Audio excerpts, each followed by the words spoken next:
Exterior view of a glass facade, with a lit-up, towering structure above. On-screen text, the Canadian Museum for Human Rights. Good morning, bonjour. Welcome to the Canadian Museum for Human Rights. Bienvenue au Musée canadien pour les droits de la personne. We're very excited to welcome all of you for our annual public meeting. Scene shifts to a woman at a podium beside a Canadian flag. Bienvenue aussi à ceux et celles qui assistent à notre réunion par web diffusion. Merci de vous joindre à nous aujourd'hui. We welcome also those who are viewing this on our live stream. Thank you for joining us this morning. I'd like to begin by acknowledging that we are on Treaty 1 territory and in the heartland of the Métis people. And that's a tremendous opportunity and responsibility for the Canadian Museum for Human Rights. And I also hope that as you're entering into the building, you notice the magnificent artwork that is behind us. It was created by 168 students in all 77 schools of the Winnipeg School Division. It's called Everybody Has the Right. On-screen text, Angela Cassie, Director, Communications and External Relations. And the work is a mural, and it started in September to actually celebrate the inauguration of the museum. Now it's complete, and yesterday a group of students arrived to put it together. Art is a wonderful way to provoke conversations about human rights. We see that throughout our galleries. So thanks to all the students in Winnipeg School Division number 1. The school division's art consultant, Joe Hallis, is here. He spearheaded the project. Do I see Joe? She waves and claps her hands. Thank you, Joe. Camera briefly pans across the audience. And being interviewed right now, busy being interviewed, is one of the 2 students who also contributed their artwork. So already they're able to talk about their art, talk about the importance and how their school became engaged. So thank you for that. Before we move into the formal program, I'd like to just do a little bit of housekeeping. You can find the washrooms both on the right and the left to the coat check and admission area, which is just over there. She points to her left. Vous trouverez les salles de toilette à droite et à gauche du vestiaire et de la billetterie. Simultaneous interpretation is also available. If you haven't already done so, you can pick up a headset at the back of the room. Channel 1 is English to French translation, and Channel 2 is French to English translation. Un service d'interprétation simultanée est offerte. Si ce n'est pas déjà fait, vous pouvez prendre un casque d'écoute à l'arrière de la salle. La chaîne 1 est pour la traduction de l'anglais au français et la chaîne 2 est pour la traduction du français à l'anglais. And to my left is our ASL interpreters. If you require ASL interpretation, I invite you to come closer to the room that it's visible for you. And please note that we are live streaming this meeting, and we also have a photographer on site. And so the buzz that you hear all around us is the visitors in the museum. And our early calculation is that there are already 600 people moving through the galleries on International Human Rights Day. So what an exciting opportunity for us to use this day to inspire people with human rights. But we have an inspiring agenda for you here today as well with our annual public meeting. We'll hear from the Vice Chair of the Museum's Board of Trustees, John Young, Chief Financial Officer, Suzanne Robertson, Interim President and Chief Executive Officer, Gail Stevens, Director of Revenue and Visitor Services, Jacques Laverne, and Elder David Crochane will speak about an exciting new program and cultural experience that will be launching in January. But we'll save more details about that in a little while. And we have a few introductions as well to be made prior to his presentation. Following the speeches, we'd like to hear from you. So during our question and answer period, we will have a few mics roaming. For those that are watching online, you can also submit your questions by tweeting us at hashtag CMHR2014 or through our Facebook page. This question period is for the members of the public. Alors vous pouvez envoyer vos questions par Twitter en utilisant le mot-clic MCDP 2014 ou sur notre page Facebook. Our speakers will be available after the formal program for questions from the media. And now, without further ado, please join me in welcoming John Young to the stage, Vice Chair of the Board of Trustees, le Vice-Président du Conseil d'administration pour le Musée canadien pour les droits de la personne. John? She steps back from the podium as a man approaches. She adjusts the microphone for his taller stature and then takes a seat on stage. Thank you, Angela. Good morning. I'm delighted to welcome you to the Canadian Museum for Human Rights annual public meeting. This is an historic occasion. Today marks the first annual public meeting held inside this beautiful building. On September 20th, we welcomed the public for the first time. While we initially anticipated that all the exhibits would be open for visitors the following week, we were unable to provide full access to all galleries until the second week of November. The guided tours that the museum offered through the building and through galleries during this time were very well subscribed. And we are pleased that all 11 galleries are now open, and that human rights stories unfold all around us in interactive and in inspiring ways, like the one told in the circular theater in Indigenous Perspectives, shown on the screen. On behalf of the Board of Trustees, I would like to take a moment to thank every staff person within the museum, our many volunteers, and the Friends fundraising organization for helping to make this amazing visitor experience possible. On-screen text, John Young, Vice Chair, Board of Trustees. The board would also like to thank past President and CEO Stuart Murray for his years of service and diligence to the museum, as well as Gail Stevens. Audio cuts out and resumes in about 20 more seconds.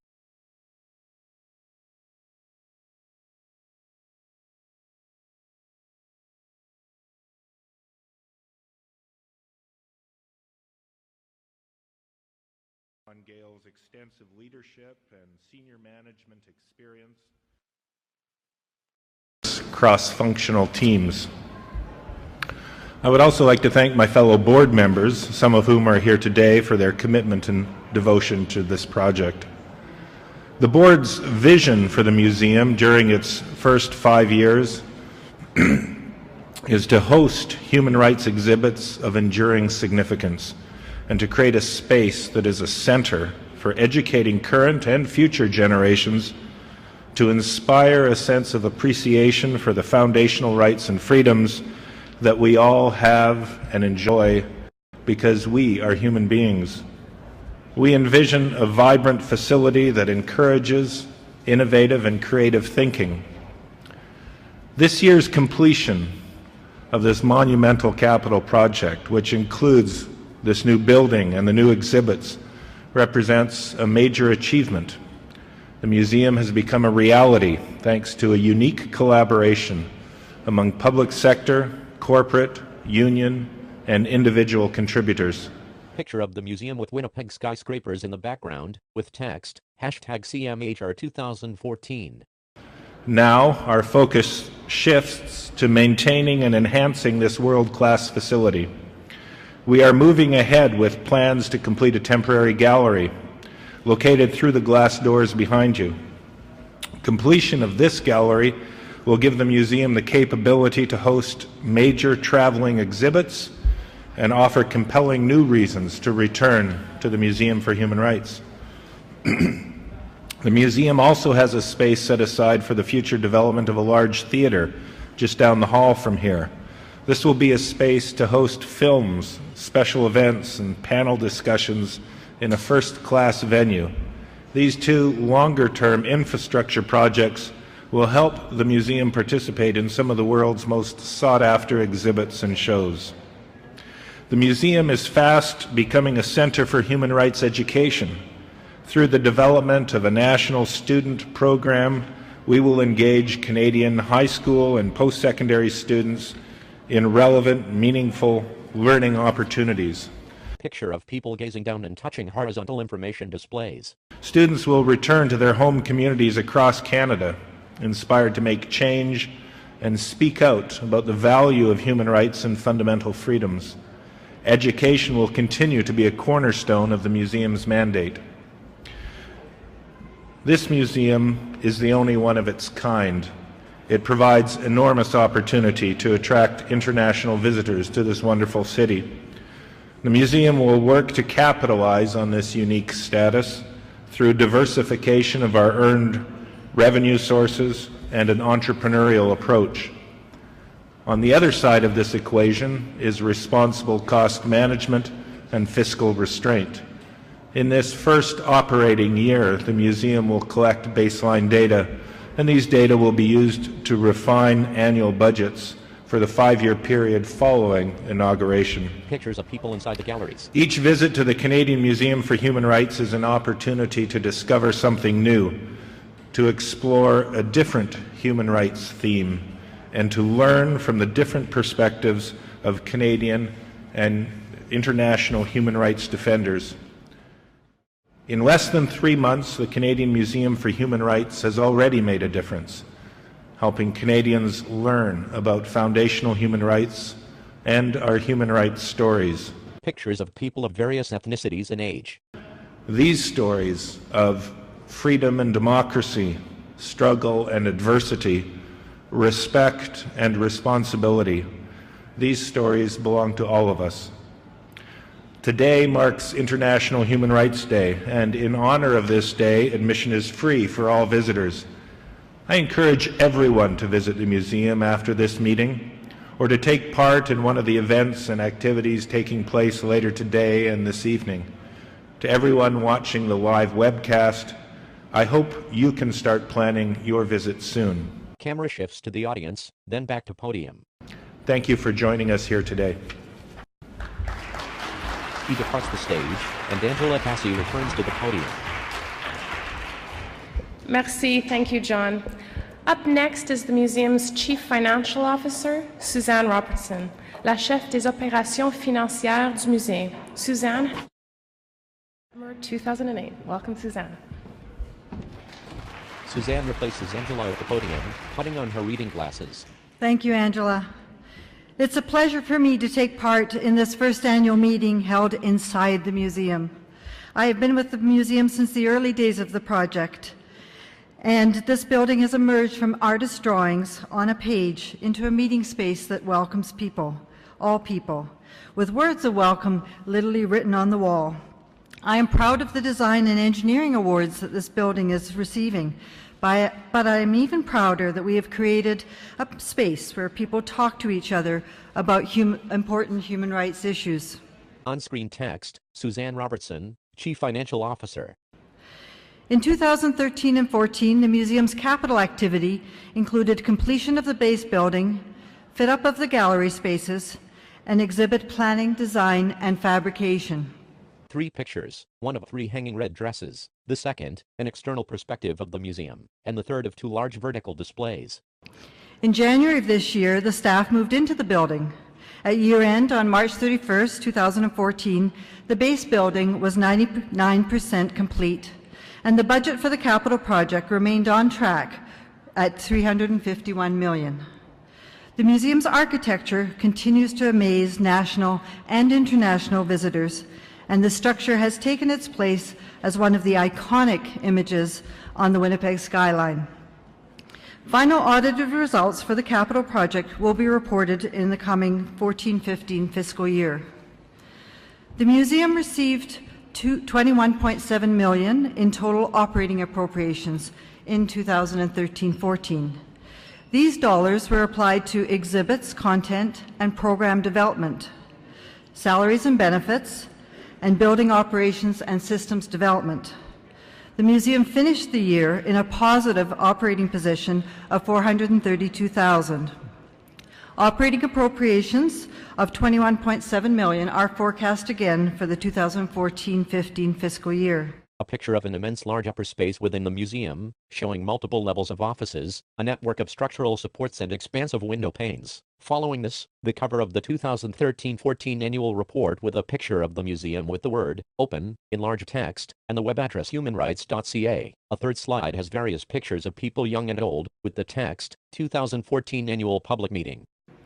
Our annual report is posted on the museum's website, and in addition, the museum posts quarterly financial reports, and they are also available on the website for review. As John mentioned, the museum's first full year of operations will provide important baseline information, which will be used to refine our projections for operational expenses and earn revenue in the years to come. Thank you for taking part in the annual public meeting and for being here on Human Rights Day.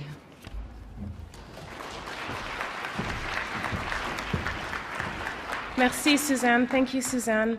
I would now like to introduce our interim president and chief executive officer, Gail Stevens, la présidente directrice générale par intérim. Gail stepped into this interim position in November, having previously served as the museum's chief operating officer. Please join me in welcoming Gail.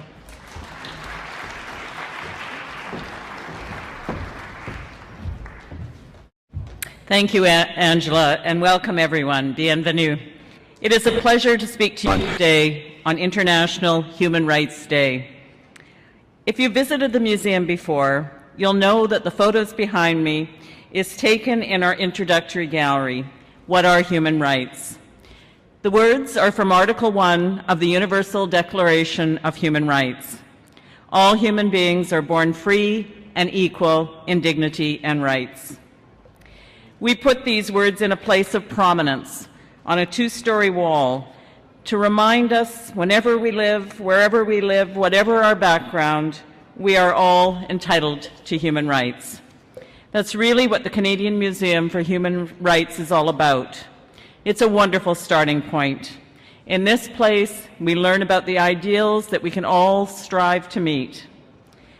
A visit to the museum is a challenge to think about human rights in new ways, to share views and experiences, to discuss and debate ideas, and to be inspired. On opening weekend in September, 9,000 people came for preview tours of select museum galleries, in some cases lining up in the rain to be the first to visit.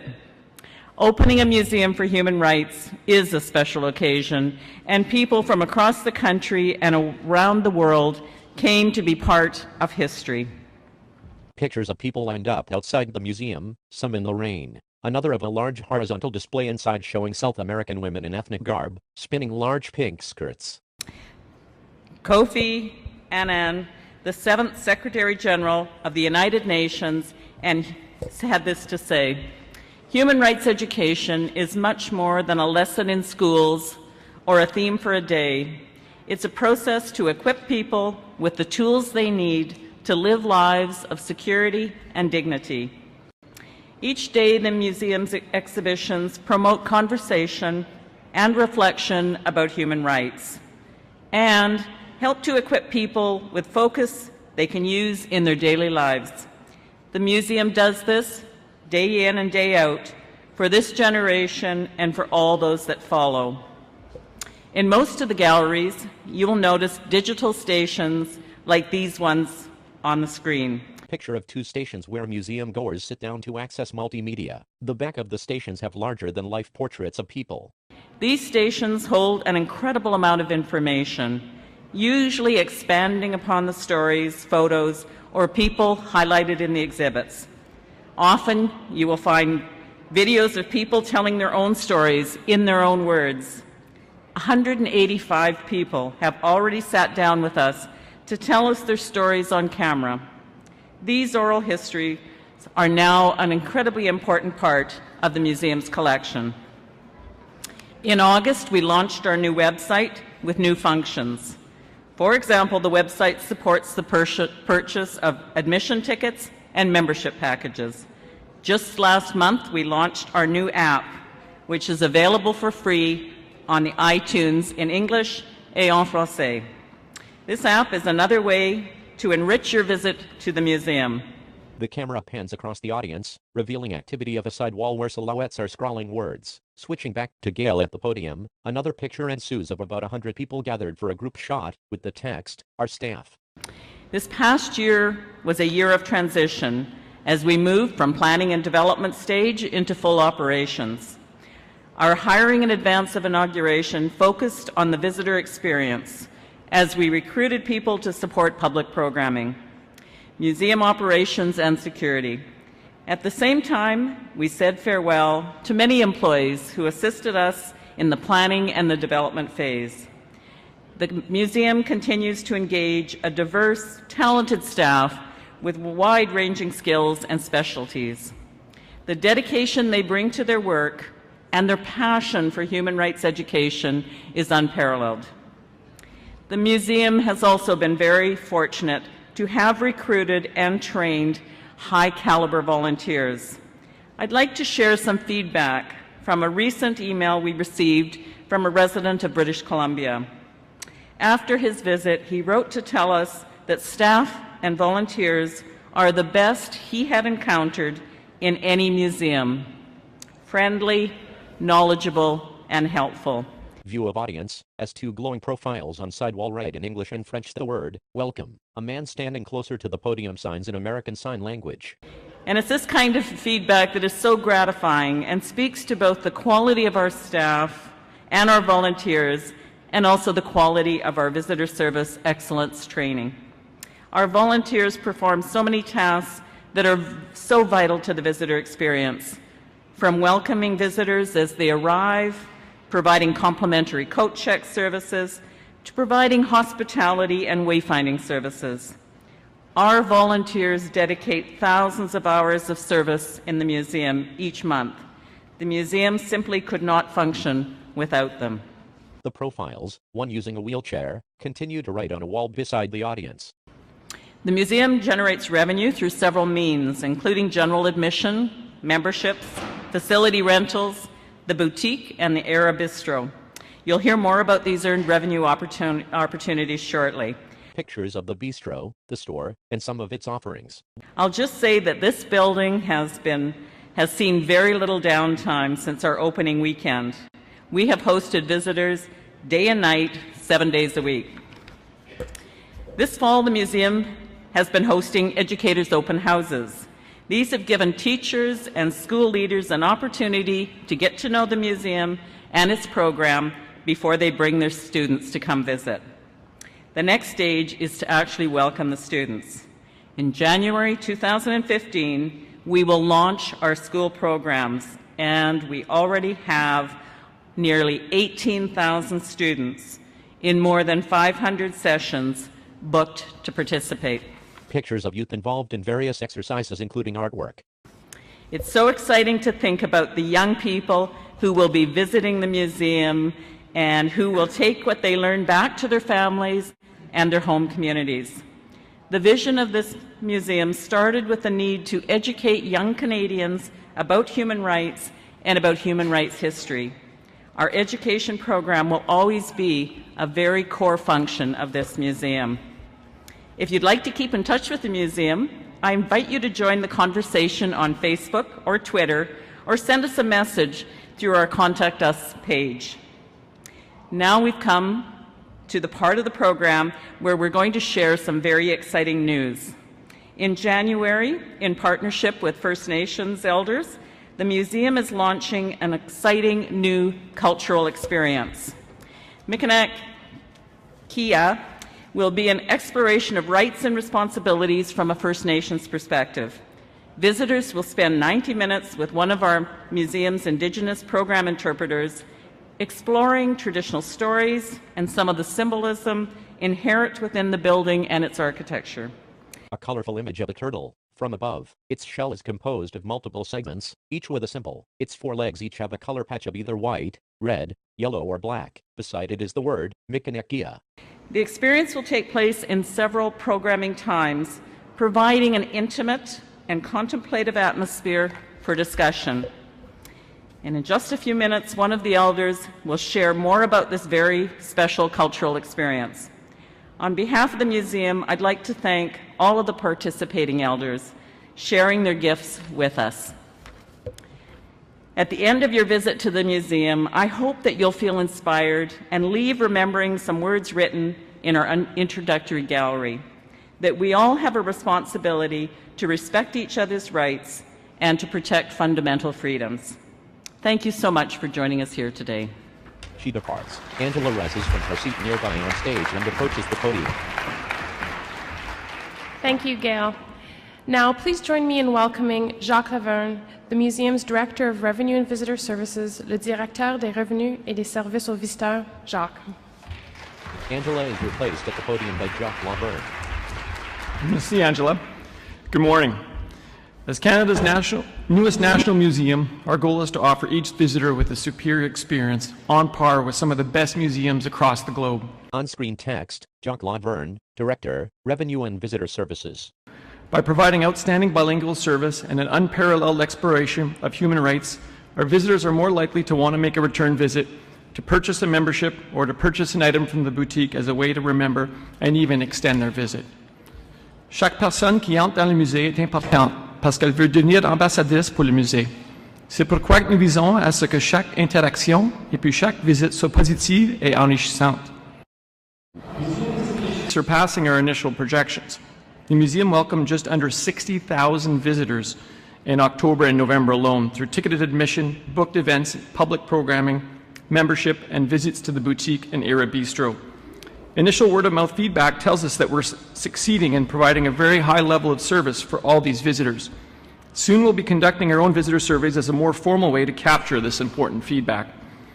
Nous ferons bientôt des sondages auprès des visiteurs et des visiteuses pour recueillir ces commentaires de façon plus officielle. Nous voulons continuer à offrir un excellent service à la clientèle. Picture of people in a circular theater. This morning, I'm going to highlight one segment of visitation that has particularly exceeded our expectations.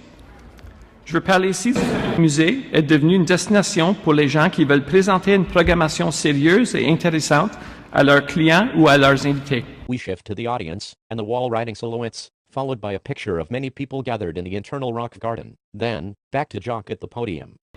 Referring to how the museum has become a destination for people who want to offer meaningful programming to their customers or guests. Not surprisingly, many groups come here because the work they do is somehow connected to human rights, and they want their guests and employees to experience the museum. Often these groups will request custom tours that highlight specific areas of human rights content. These groups choose the preferred venue for holding challenging and inspiring human rights conversations. Other groups choose the museum because of its interesting architecture and unique use of space. Ces activités de groupe font que des visiteurs et visiteuses non traditionnels viennent au musée. En offrant des programmes publics avec la location de nos salles, nous pouvons intéresser des gens qui ne seraient jamais autrement venus à ce musée ou à n'importe quel autre musée. We often bring non-traditional museum visitors through our doors. By offering public programming in combination with our facility rentals, we're able to engage with people who might not otherwise ever have the opportunity to visit a museum. This is a wonderful opportunity for us to share the powerful stories of human rights that are found right here. We're forecasting that these booked events, including custom programming, will account for 18% of museum revenue if current trends continue through the end of March 2015. That's the peach-colored piece of the pie that you see in front of you. A pie chart is displayed, with title, Revenue Sources, Forecast March 31st, 2015. The booked events portion in peach color takes up 18%, retail in blue is 21%, admission and guided tours in red takes up 44%, and membership in green takes up the remaining 17%. Guidés constitueront la plus grande source de revenus, soit 44%, la partie rouge du graphique. Admission tickets and tours are forecast to account for the largest source of earned revenue at 44%, and that's the red piece of the pie. Our retail sales are in blue and represent revenue earned at the museum's boutique, and we're forecasting that retail sales will account for approximately 20% of earned revenue. Les additions vont plutôt bien. De nombreuses personnes qui visitent le musée pour la première fois décident d'appliquer le prix de leur billet d'entrée envers une addition. Nous nous attendons à ce que les additions comptent pour 17% des revenus autogénérés qu'on voit ici en vert. Membership sales have been quite strong, with many first-time visitors deciding to apply the price of their admission tickets towards the purpose of a membership. We expect membership to account for 17% of total earned revenue, shown here in green. In sum, each day we welcome an average of 1,000 visitors, and this includes ticketed admissions, membership visits, and people who participate in public programming and events with the museum, as well as people who visit the boutique and Era Bistro. Every visit represents a potential new ambassador for the museum, and every visitor is important. J'espère que vous aurez tous l'occasion de visiter le musée ainsi que la boutique et le bistrot. I hope that you had the opportunity to visit the museum and visit the boutique and bistro, whether it's the communal tables in the Era Bistro or the care that we take to select the products in the boutique. We're aiming to provide each visitor with an experience that connects with human rights. Picture of visitors regarding objects in the boutique. Today, the museum is offering visitors a chance to meet some of those artisans who create some of the unique products found in the boutique. I encourage you to talk with them and learn from the stories they have to share. Notre but est de vous faire vivre une expérience exceptionnelle dans tous ces aspects. Merci. Thank you. Some members of the audience applauding, and Angela appears back at the podium.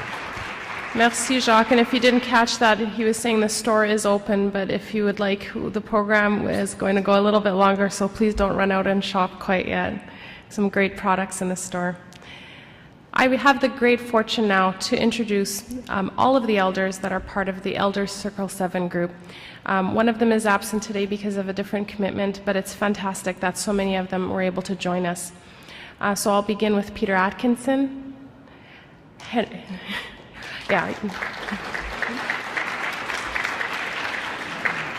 Skywater, William Easter, Sherry Kopanens, Harry Bone, and Elder David Crochane, who will be speaking on behalf of the group. Robert Green was not able to join us. And what's important is that the efforts and what David will be speaking of is really an effort that was jointly produced by all of the elders, and we just wanted to thank you and recognize all of you. And I know that Dave will speak a little bit more to the role. So please join me now in welcoming Elder David Crochane to the stage to introduce more formally our Mikina Kea program. A man steps up onto the stage. Angela pours him a glass of water and takes her seat.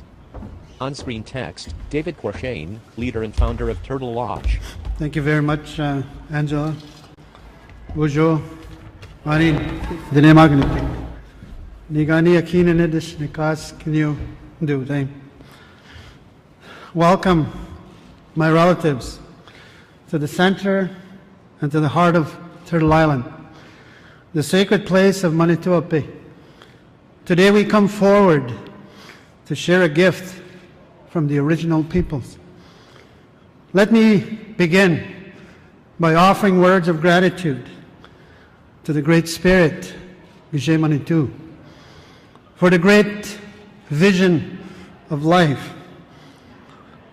Today I call upon the Spirit of the ancestors to join us as we bring forward this sacred gift, which we refer to as Mikina Kea, the Trail of the Turtle. As the original, free, and independent peoples of this land, we have the distinction of being the roots of our homeland. This positions us with the responsibility to be the true leaders and the voice of our homeland. Derived from the original domain of spirit, we present Mikina Kea, the Trail of the Turtle, the Spirit Tour, as our gift to the Canadian Museum for Human Rights and all peoples of the world. For the original peoples, Mother Earth is the face of the Great Spirit. In our belief system, everyone and everything is governed first by spiritual laws. The values that connect us to a higher power and inspire us to have a spirit of Kijeatiziwen, to become beings of kindness. For the original people, human rights do not come from paper. They are not man-made. They come from the Great Spirit. Everyone and everything is held together and governed by spiritual laws and natural laws. Laws that are woven into the fabric of creation and written upon the earth. We refer to this as the great binding law of the Great Spirit. The camera zooms in onto a circular light pattern on the wall before returning to David. The original peoples of this land continued to live in an environment of imposition and marginalization, which has denied our inherent right to be an autonomous and self-determining people. In our language, there is a term, kiagona, meaning the burying of a way of life, the genocide and the suppression of a people and their sacred teachings through colonization, secular legislation, and ignorance describes our recent and continued experience. But there is a saying amongst our people.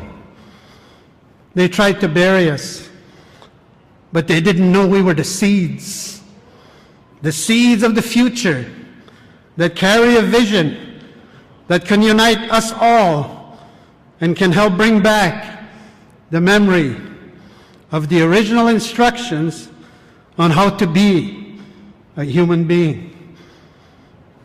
This tour is meant to appeal to the hearts of humanity, to move beyond our divisions, our separation, our disrespect, and our violence, to build together a healthier, peaceful world that includes the spirit and the earth as a foundation for all human rights.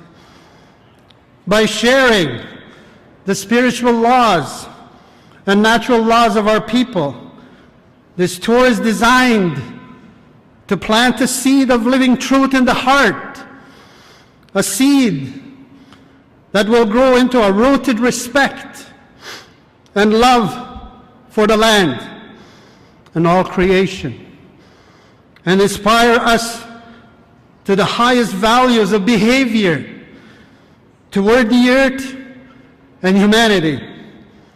This tour originates from the spirit of our ancestors, and it offers an introduction to sacred teachings that will continue to mature after the tour experience. Picture of light blue cloth with a turtle design. As a people, we have always received guidance and direction from our dreams, our visions, and our ceremonies. This tour was designed based on those dreams, visions, and ceremonies of our people.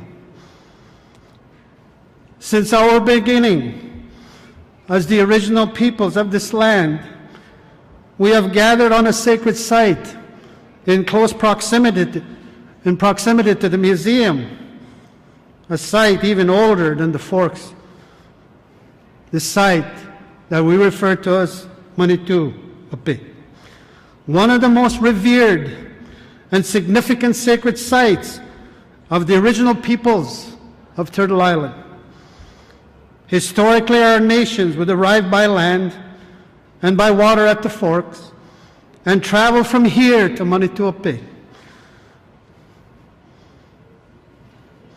All the content of this tour begins at Manitou Api, which is a place of healing, direction, and vision, located in the geographical center of North America. Just as much as the museum is an expression of human rights, Manitou Api is the expression of the spiritual and natural laws which this tour is based on. The Spirit Tour was developed through an equal partnership between the elders of Circle 7 and the Canadian Museum for Human Rights, acknowledging the true leadership of the original people in the development of this tour. We are proud and honored to share this precious gift as it reflects the richness of our identity and our close connection that we have with Mother Earth, the source of all life. This gift is our way of inspiring the collective human family to remember our original instructions on how to be a human being and to live in accordance with the principles of respect, love, courage, honesty, wisdom, humility, and truth. The importance of this tour. Picture of 3 female museum guides wearing blue skirts with the turtle and stripes of white, black, yellow, and red. Is to reinforce the significance of our spiritual identity, which is inclusive to all cultures. We must not continue to overstep the guidance of Spirit, and we must not overstep Mother Earth anymore. Nature has become sick because of our behavior of selfishness and ignorance, and as much as we have been impacted as human beings. Because of disconnect from higher spiritual and natural law, we have affected the animal and plant world to the extent that the animals and plants have become very sick because we have shown so much disrespect for the air, the earth, and the water, the elements of life. If we really reflect upon the teachings of this tour and deeply ponder its messages, it would inspire us to live in accordance with nature and to be rooted in spirit, which honors the rights of everyone. This tour is about inspiring and encouraging respect for each other and to respect our sacred responsibilities to be caretakers of and speakers for Mother Earth. The Spirit Tour is meant to inspire us to show respect for nature's authority that is based on balance and harmony. The Spirit Tour is meant to inspire us to follow nature's laws that serve to nurture, teach, and guide our lives towards survival. The Spirit Tour is meant to help us to return the deep love we all receive from Mother Earth. The Spirit Tour is meant to help us to return to the beginning that holds the memory of the original instructions that we were all given on how to be a human being that reflects respect and kindness for all life. It was with humility and understanding that we as the Elder Circle 7 represented our people the best way we knew how, with whatever, albeit limited knowledge, that each of us carried. With the great help and participation of architectural historian Dr. Frank Albo and Chandra Erlinson, representing the Canadian Museum for Human Rights. We have done our best to represent our original peoples as Anishinaabe, Cree, and Dakota. And we take full responsibility for what we have shared. We present this story knowing that it is an attempt to capture the fullness and the richness and the beauty of the original people of this land. We acknowledge the fact that we could never transfer our way of life through written words alone. We are an oral people. Sacred law cannot be written. It must be spoken, heard, and lived. Our way of life is meant to be lived and experienced. Our words are meant to inspire and guide our fellow human beings to follow the path of the heart. The Spirit Tour is meant to inspire us to become united, to walk together in the footsteps of our ancestors as they lead us into the future, when finally we will treat each other with absolute respect and recognize that we are all equal in the eyes and the love of the Great Spirit. And where we can finally treat our home, Mother Earth, with the deep, profound love and respect that she deserves. Miigwech, Ekose, Opida, thank you. Thank you.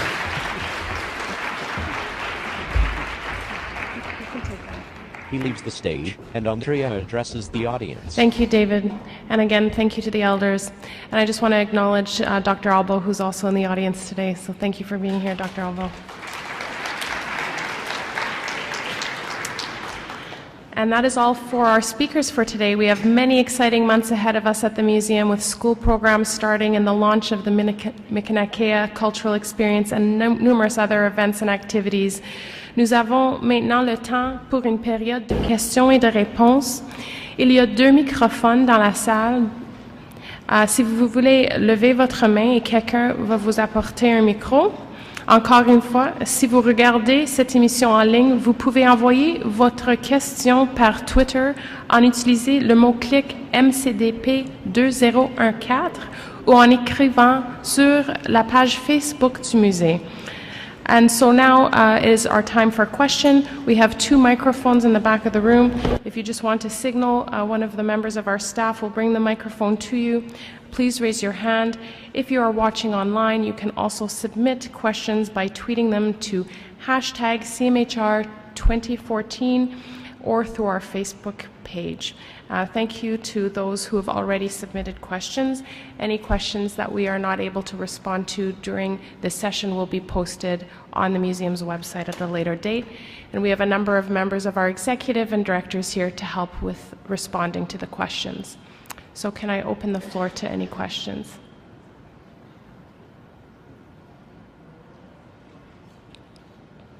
Do we have anything online? I guess we answered everything. A number of our speakers are available to the media afterwards, and of course, if you're here as a member of the public, I'm sure they'd be welcome to talk to you a little bit more about their presentations. And that marks then, unless I see any last, that marks then the end of our question and answer period. Now, we'd invite you to stay and visit the museum's galleries. Go to Ira Bistro, stop in the boutique. Admissions to the galleries today are free to recognize International Human Rights Day, and we are open this evening until 9 p.m. And there are many activities taking place today, and we hope that you have a chance to take part in some of them. As Jacques mentioned earlier, there are artisans at the boutique throughout the day. Feel free to visit with them and hear their stories, learn more about their products and their art. There is also a special Canadian citizenship ceremony with Citizenship and Immigration Canada and the province of Manitoba that is taking place right here in the Bonnie and John Buehler Hall at 1:30 this afternoon. Tonight, we are co-hosting an evening of traditional music and dance with the Assembly of First Nations from 6 p.m. to 9 p.m., so you're also welcome to join us in that event. Alors, l'entrée au musée est gratuite. aujourd'hui à l'occasion de la Journée internationale des droits de la personne et nous sommes ouverts jusqu'à 21 heures. Et nous présentons en collaboration avec l'Assemblée des Premières Nations une soirée de musique et de danse de 18h à 21h. Donc, joignez-vous à nous plus tard si vous pouvez le faire. And so with that, I would like to, again, just point that David is available. If you want more information about the tour or want to learn how to pre-register to take part in this tour, there is information at our media table, and David's remarks are also available on www.turtlelodge.org, so on their website. And that's just the last little bit of housekeeping there. And I think that brings our session to a close. So thank you again for taking the time, for walking with us on this journey, and we look forward to continuing to engage with you in the months and the years to come. Merci à tous et à toutes, et bonne journée. Thank you. Camera swings to graffiti wall, and, zooming in on the circle of light, fades out.